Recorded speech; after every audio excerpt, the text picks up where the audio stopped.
Good evening, everybody, or good morning when you're listening to this, hopefully. It's Hacking Self Storage. It is Wednesday morning, and today, this is an introduction because what I'm going to do is this is part one, and I'm going to transfer across to a pre-recording I did yesterday, well, actually today, Tuesday, for the course.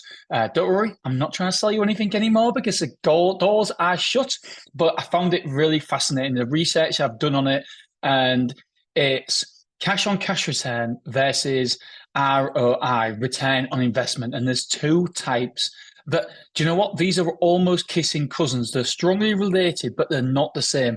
And a lot of people may get confused with the two types. And in the spreadsheet section of the course, in the projections, I talk about cash on cash.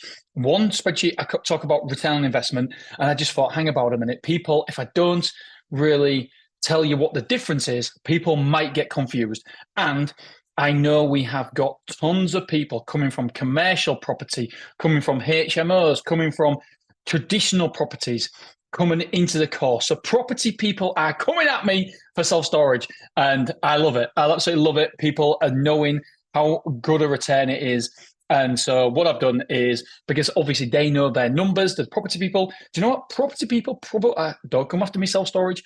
From what I can see of the property people inside the school group, inside the course, they know their numbers. They are absolutely on it.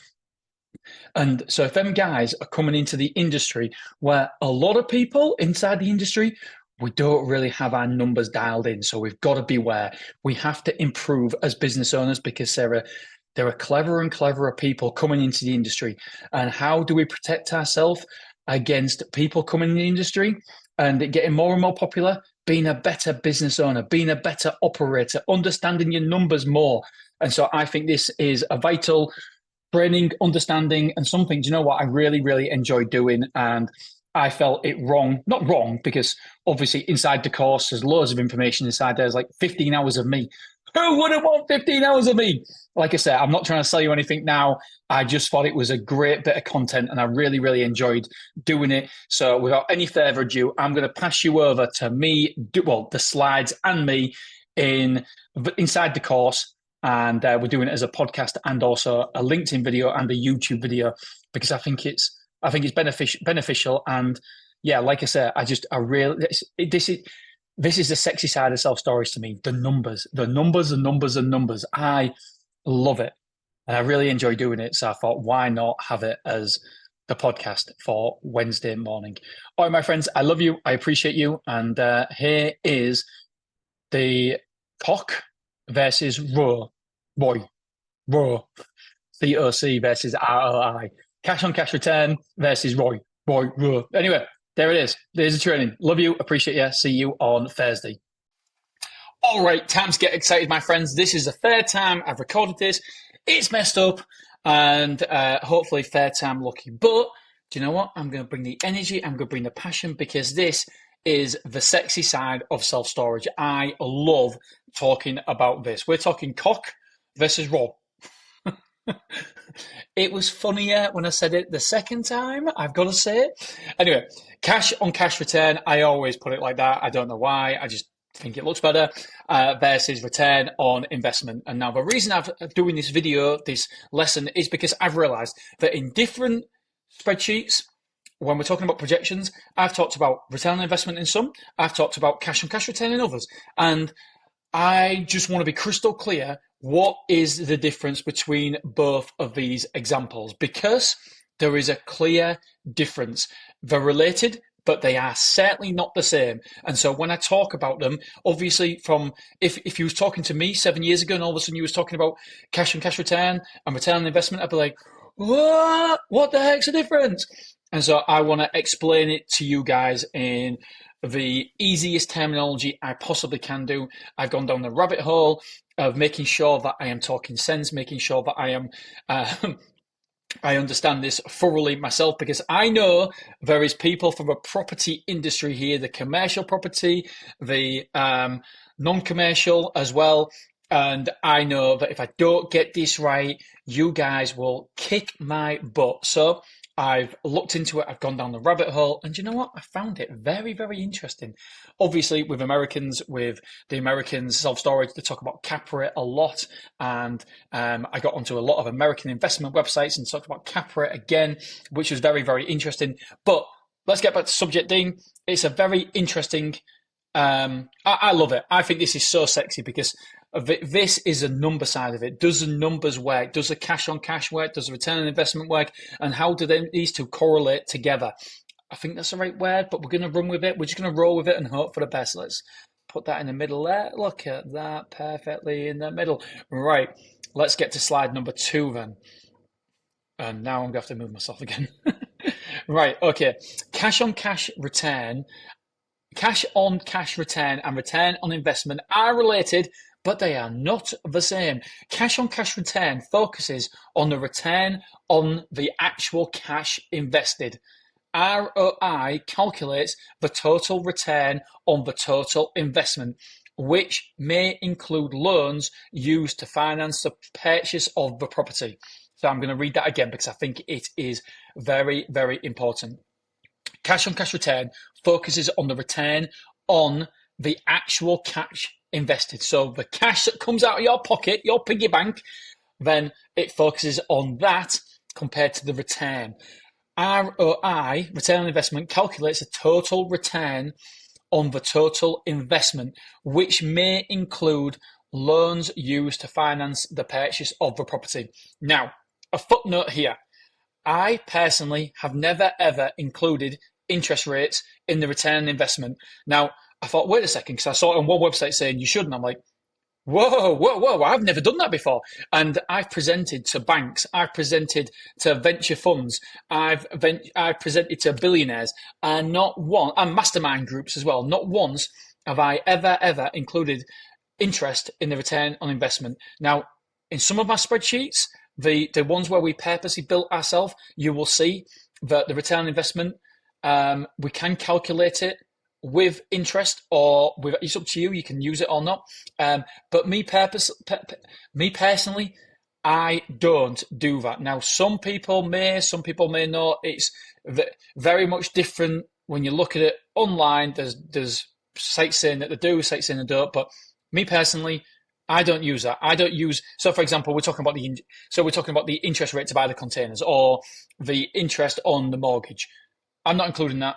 I'm just including the cash. I'm just including the fee that is the total fee. So, for example, one of the sites is 400,000 that we're talking about here.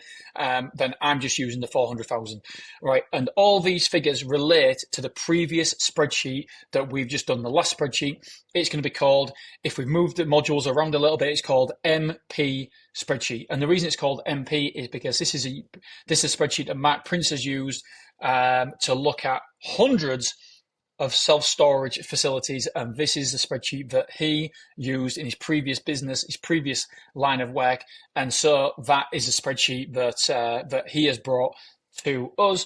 There's pros and cons, like everything. It's personal preference. I don't know which I prefer. I keep going backwards and forwards to different spreadsheets, so I'm not favouring one or the other, but again, they're basically there for you to play around with and use. You choose whichever one is best for you. Right, slide number 3. Right, let's talk about cash on cash return for the example we use for MP spreadsheet.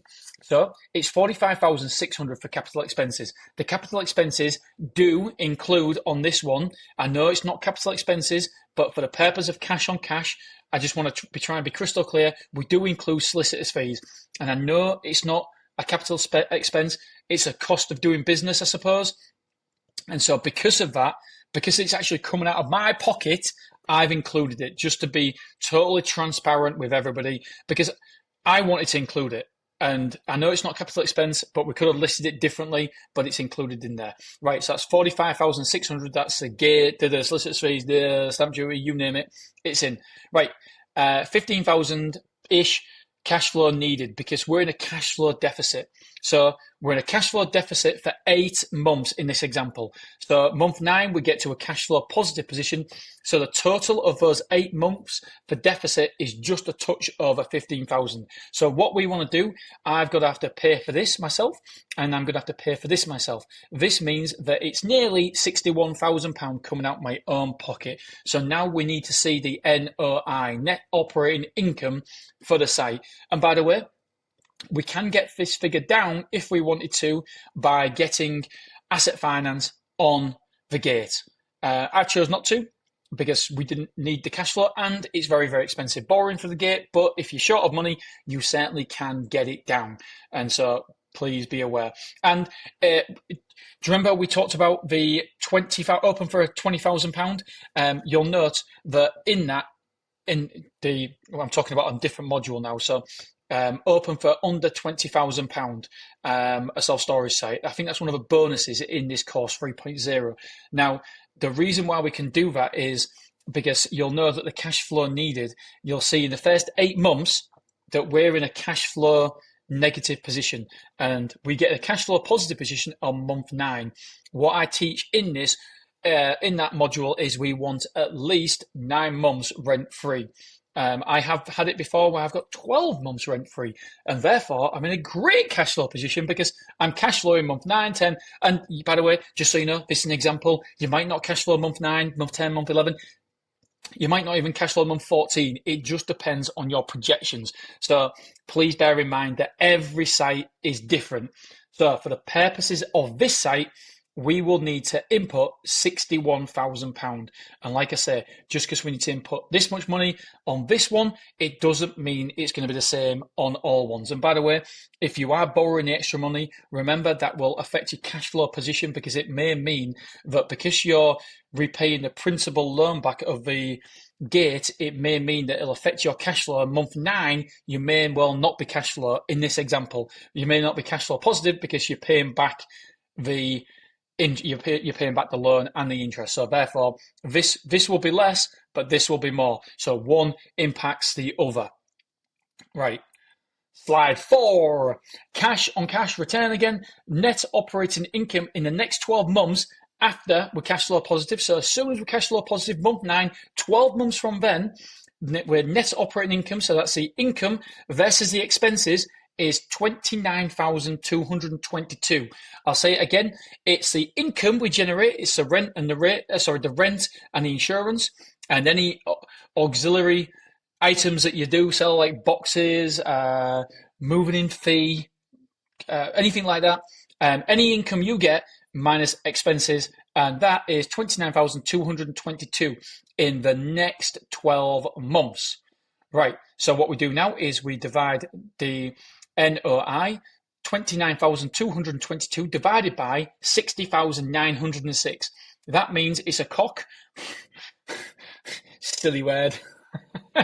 48%. The cash on cash return is 48%. I think that's lovely. I think it's fantastic. You property people, I've got friends who have loads of houses, and I think by anybody's property calculations, this stands up. And also, don't forget, it's worth a great deal as well when we sell. And so it wins short term, it wins long term. I think this is a better play for property. Do you know what will be interesting, actually? I should do. Oh, yes. Do you know, I need to take a note of this. I'm going to do a video about property. Just wait there. Wait, otherwise I'll forget. Property versus self-storage. And it's cock and ROI. There we go. Video being done on that. It'll be fantastic. And I'll put it in the course as well. But it's because I know there's so many people in property that are looking to get in self-storage. So I can do a property versus self-storage, cash on cash return, and ROI, and see which is a better return. I think it's self-storage, but let's not forget, there is some management needed for self-storage where and depending on how much, depending on how big your site is, etc. But maybe there isn't a lot of management for property, depending on what tenants you get. I've had my friend, he's got a property at the minute there. The couple have split up. She wants to keep the house, but it's under his name, his financial details. and he's saying, I'm not nothing to do with it if she wants to take it. And he's like, oh no, what do I do? Anyway, it's got messy. And then the neighbours are complaining. He's got another house where the neighbours are complaining because a couple of blokes live there, and they always argue. And I'll tell you what, I'll put this there. They always argue, and it's been a bit of a nightmare for him because the neighbours are complaining to him, and yeah, stuff gets broken. So there is pros and cons with managing properties with both of them. I've got another friend who is very wealthy. He's getting out the property game altogether because he can't be asked for the taxes as well, and the ramifications of that. So again, there is pros and cons. Let's keep, for the purpose of this video, let's keep away from property and self-storage. It's because I know there is a heck of a lot of people who are interested in property, interested in self-storage as well, because obviously they come hand in hand. Right, so on this occasion, the cock return is 48%. But let's not forget this figure here. I just want to articulate this figure here. If it's a mature site, that means that obviously we'll be taking more money because it'll fill up. At this point, I think it's probably, I don't know how much full, 60%, 70% full at this figure. So we will generate an extra £10,000 around about a month on that. Not £10,000 a month, sorry. I can't, do you know what? I can't remember. But we'll generate more money, which means the cock return will go up because we will earn more money within the following years. So that figure is at the very, very start of it being cash flow positive. I think month 9 was only £306 cash flow positive, and then I think by month 14 it's 2,500, and I think it's something like 3,500 on month 20 or something like that. So it will go up. That's what I'm trying to articulate to you guys. Right, let's have a look. Let's get to slide number 6. Right, return on investment, including container costs. I've put including container costs here because we don't just want to include the property value and the cost, the capital expenses. We need to include the containers. And by the way, this example is just based on container site. Obviously, it'll change if we're doing indoor storage. So for the purpose of this video, it is just container sites because we're basing it on the last spreadsheet, which was MP spreadsheet. Right. So return on investment. The return on investment is a simple concept. And I got this from Google. It is because Google can explain it a lot better than me, articulate it so much nicer. And it's very simple. It is the amount of money that you will generate from your investment versus the amount of money that you're spending on it. So read that again, my friends. It is very simple. I won't read it for you because I'll just let you read it. Yeah, so it's a very, very simple concept, and I'm going to move screens 3, 2, 1. Pause it if you need to pause it and reread it again. 3, 2, 1. Right, return on investment, £45,000 capital expenses, as we know. £174,000 containers here, right? That's £3,000 per container, including delivery. I've included delivery times by 58. So, and by the way, do you want to include delivery? It's up to you. It's not well, it is a container. I'm including it. Do what you want to do. So that's £174,000. The cost of the site is £400,000, which means that the total cost to get this site up and running is £619,600. There we go. That's the total this site is to get up and running. And no, I haven't included solicitors' fees, etc. For the purpose of this, I don't do, but again, it's up to you how much you include in it. But for the purpose of this video, I haven't done. Right, return on investment, the NOI, net operating income, is 149,988. So 150 grand. So what we do is the return on investment is 150,000 divided by 620,000. It's a 24% return on investment. So hopefully this has been really, really clear. There's 2 different metrics. They're almost kissing cousins. They're related, but they're not the same. And for me, it's really, really interesting to do them both together. And this is the first one ROI that I've done on actually buying the freehold. Normally, I'm doing the rent, the lease, whatever the rental period, whatever the rent is. I normally include that. But again, I want to just articulate and mention that this £150,000, this is the worst case scenario. I'm absolutely certain that we will be able to beat that very, very, very comfortably. And if I can just go back a couple of slides. Yeah, so that's £400,000 for the site, so that's not including any interest, and it's not including any interest for the containers either. So there are two ways of doing it: return on investment and cash on cash return. I just wanted to make it crystal clear that they are very similar, but they're not the same. So hopefully, when I've been talking about it in different videos, the one thing I don't want to do is confuse people, because I have a tendency to overcomplicate a simple matter. So hopefully I haven't done this on this occasion, because these metrics are very, very simple and they are very, very vital to know when you are looking at your investments. Me personally, at the minute, I used to be all about return on investment. I used to write, what's return on investment? What's return on investment? And that's because all the big boy, when I went to do the presentations for funding, for money, from the banks, from individuals, they all want to know the return on investment. But now, because I'm trying to fund it myself, I'm looking at the return, the cash on cash return, because I want to know how much money I physically have to put in and how much it's going to affect my cash flow. Yes, it's lovely knowing the profitability of your company, but as we spoke about in previous videos, the profitability of my company is 7 figures. But do I feel like a 7-figure business owner?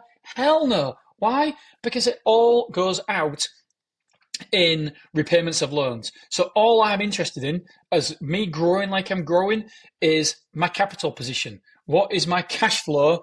But the projections, what is my cash flow like right now? And so I want to know how it impacts me.